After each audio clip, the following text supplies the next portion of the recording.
c'est pignon na mélange mo tsili bo zalba kanu hospital sauce nanga sala sauce nanga yango na sala moni na za sauce na ngebela en attendant ndunda nanga yango yo ça déjà bicarbonate voilà ça va bicarbonate on va prendre la minute de bail.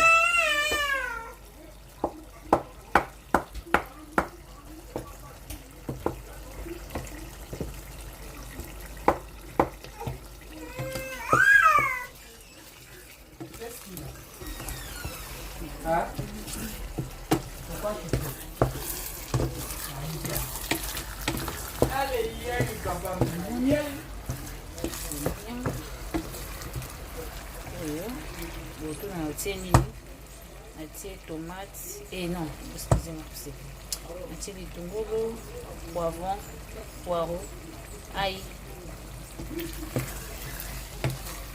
poireau, poivron. Pour l'instant, on tient le bon.